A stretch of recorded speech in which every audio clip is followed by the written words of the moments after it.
Hey, what's up guys? Welcome back to another Monster Hunter World video. I've been playing this game since release and I've been wanting to put out a video for it every single day now. But there's only two types of videos that I actually feel or want to put out about this game. One where I'm sharing my thoughts and another where I do a full game review. But I've come to the conclusion that I can't really do a full game review because getting to the end game of Monster Hunter takes quite a while, or not really that long, maybe just a few more days for me if I decided to rush through the main story. But I'm someone who likes to take my time and actually grind for different sets and upgrade equipment throughout my journey. So that was kind of out of the picture, and I'm just really excited about this game and want to talk about it now. So the other, like I said, is where I share my thoughts, but this is coming from someone who's played the game for ages. So this is pretty much a first impressions kind of thing.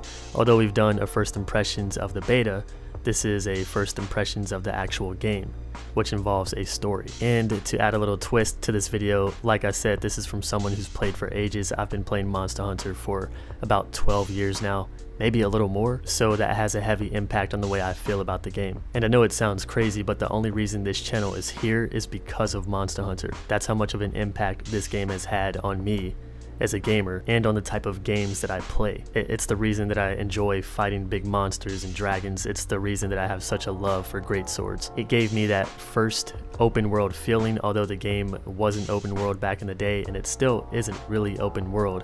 It's an instanced open world, but as a kid it gave me that feeling of exploration. And it's also the first game that I encountered that had a grind. Now you guys can say that's a good thing or bad thing, but in a game like Monster Hunter back in the day where it was pretty much a single player game, unless you were close to other friends who had a PSP, you were usually by yourself.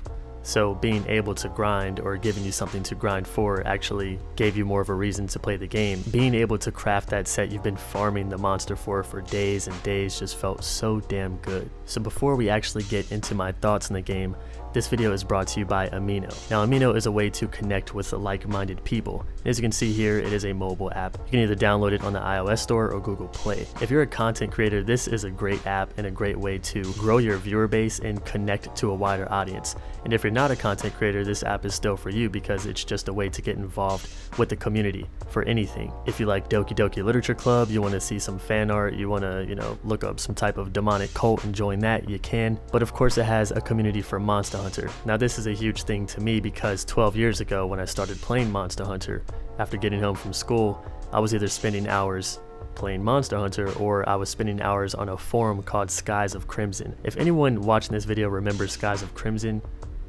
I love you. It was a place where I spent hours talking to other Monster Hunter fans, looking up guides, creating guides myself. The first time I got rickrolled, the first time I came across Lemon Party, that's kind of a nightmare, but it was a huge part of my life. I looked forward to getting on this forum. When there was a Monster Hunter game that I wasn't able to play because it was in another language, or I couldn't afford it at the time because I was a kid and my parents wouldn't get it for me, this forum was a place where I can just interact with people and pretty much gave me the same entertainment the game could give me. I was excited to talk about something I was very passionate about, and Amino has a community for everything, like literally everything. So if you guys check out the link that's in the description of the video, not only will it take you to the Amino app, but it will also send you guys directly to the Monster Hunter community. So on to Monster Hunter World. The game starts you off on a ship, and there's these guys that you can only hurt when they step into the moonlight.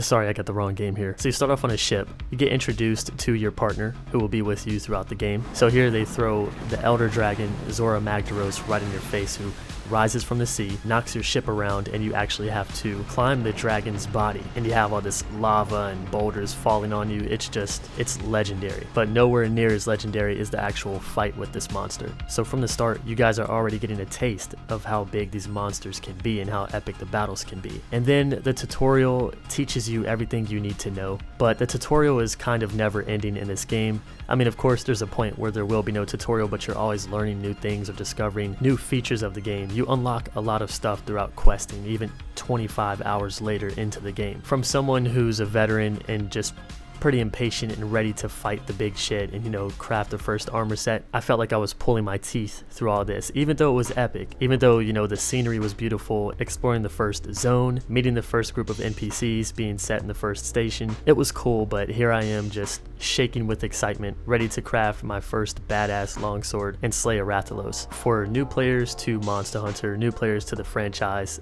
this is the ultimate game. On its own, without Monster Hunter even being a thing, this game is so new player friendly that I don't feel anyone will be overwhelmed, and any new player to this 4-player co-op PvE monster slaying formula will be hooked from the start. For veteran players, even though it's new player friendly, those of us who are familiar with the game will feel right at home. Except you kinda get a nerdgasm at the same time because this is everything we've ever wanted in a Monster Hunter game. It's the old formula with a huge facelift. It's like a complete makeover. With so many new features, it's unbelievable. To be honest, I feel like Monster Hunter World is too good for us. We just don't deserve it. There are many different quality of life changes they've made, things to make the game much more enjoyable and feel less like a job. Small changes that make such a huge difference, like sharpening your weapon. As you're attacking monsters, your weapon loses its sharpness. And they've also added a bar in this game that lets you see how much sharpness you have left, which is amazing because you now know when you should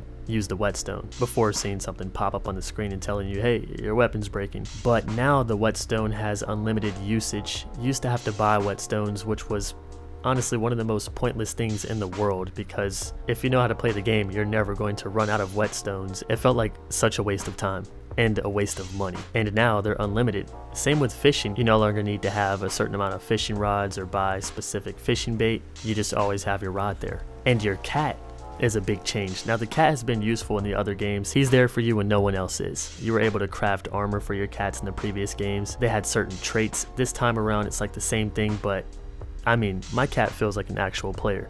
He has saved my ass so many times. You can call your cat to bring you potions on command, or Vigor Wasp, which is actually a bug that explodes and gives you health. The armor in this game for your cats just looks so badass, and it feels like your cat actually does a significant amount of damage. Sometimes I feel like choosing my cat over other actual players because he's better than them. But yeah, I feel that the cat in this game is much more important than they have ever been.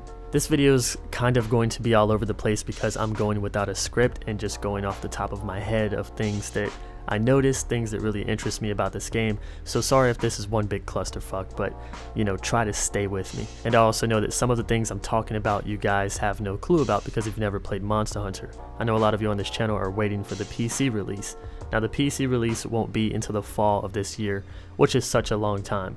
And at first I kind of feel like bad for you guys because you have to wait so long. And I feel if you have the money, you should go out and buy a PS4 or Xbox One just to play the game, because this is that kind of game that I would buy a console for just to play.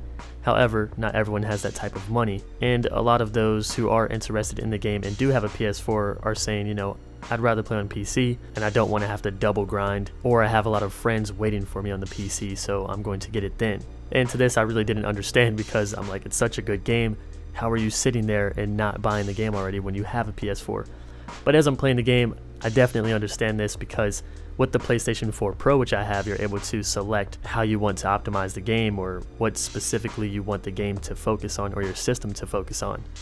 In this situation, I chose frame rate, but as you can see in certain parts of the video, I believe choosing frame rate prioritizes those things in front of my character, but things in the background are definitely losing frames or looking choppy. As a PC player, it's taking longer for this game to come out because they have to optimize it. PCs are so much more difficult to make games for, but I'm sure the wait will be worth it because you probably won't have to deal with things like this if you have the right specs. But even though I'm not a frame rate whore or graphics whore, I can see why people would choose to wait because of the power of a PC versus the power of a console when running this type of game. One of the biggest changes yet is the story.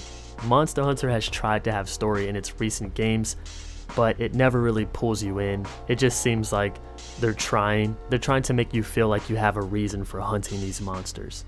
Going from zone to zone, exploring different areas or unlocking different areas, killing monsters and moving on to the next, but that's exactly what it felt like to me. I'm just unlocking a new area, killing monsters here, and going on to the next. And then I have all this text to read through or skip through because that's usually what I did. But in this game, there is a story, and this is one of the biggest new features to me. It's one of the main things that pulls me in because I normally don't care for story in MMOs or multiplayer games like this. I care more for customizing my character, farming whatever I can in the game, making them look badass, and showing off to other players.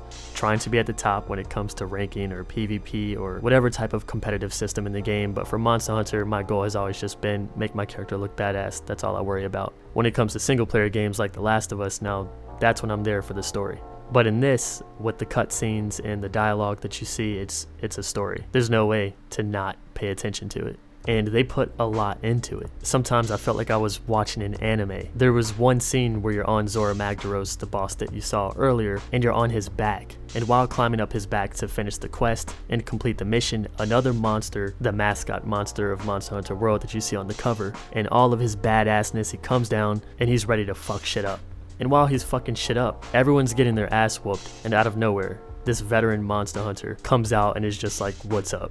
And it was like a scene from an anime. It's like, you guys can't handle it, I got this. And then at the end, he's like, I'm getting too old for this shit. But it was like, for someone who's played the game for 12 years and never witnessed a story in Monster Hunter, never cared for that kind of shit in this game, I'm just so happy for Capcom.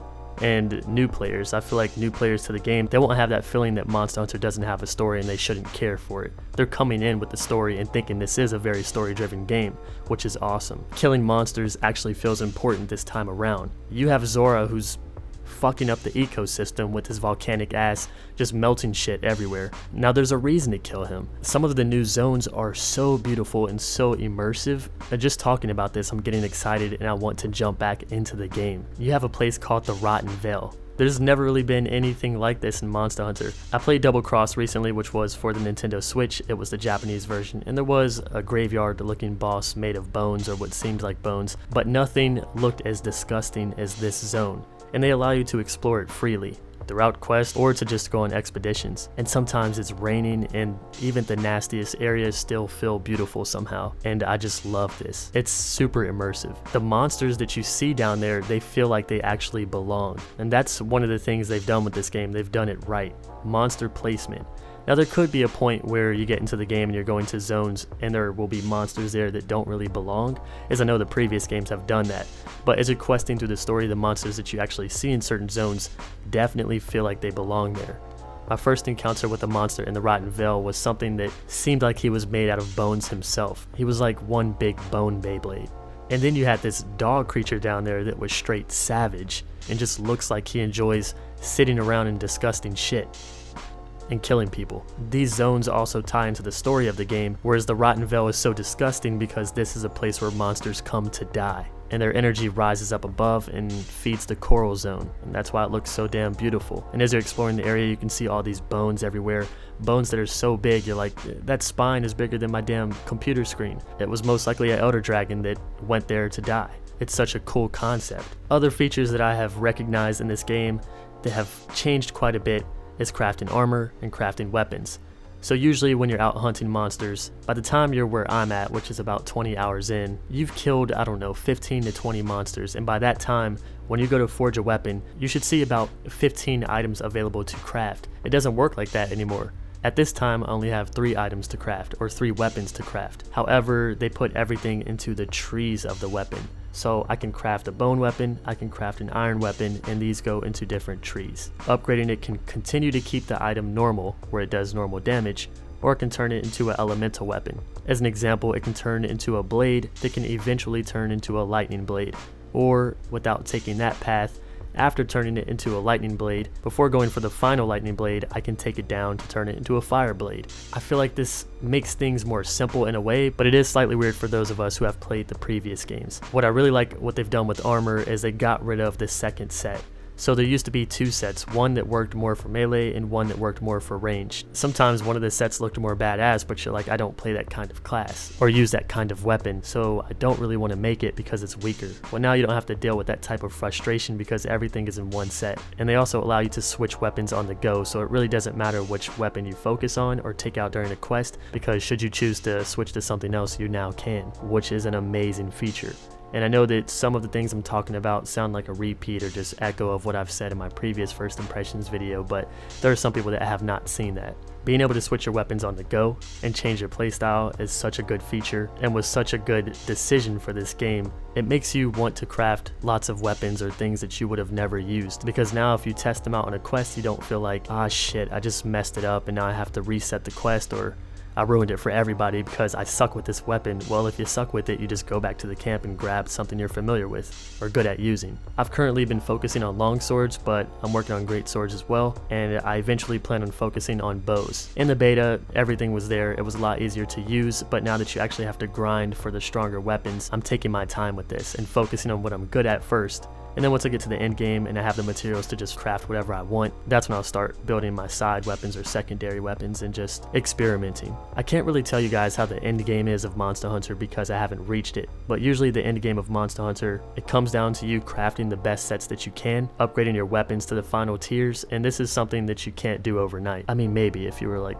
off 5 Red Bulls and just able to manipulate time somehow. But usually this is where the real grind kicks in because this is when monsters get extremely hard. And they also would update quests constantly. They would have downloadable quests, which is something this game will have. So even if you were to clear every single quest in this game, it's going to constantly be updated. And with Monster Hunter World outselling every other Monster Hunter game that has ever existed on day one, it's guaranteed they're going to update this game for years to come unless they release another Monster Hunter for console. This is the biggest Monster Hunter success yet, and probably one of the biggest successes for Capcom. Monster Hunter World also feels like an MMORPG, even though that's not how it plays. Now those that play MMOs, we usually have this argument when it comes to those 4-player co-op games that they aren't really MMOs, they're just multiplayer co-op games. But in the past, there's never really been a way to get involved with the community within the game of Monster Hunter.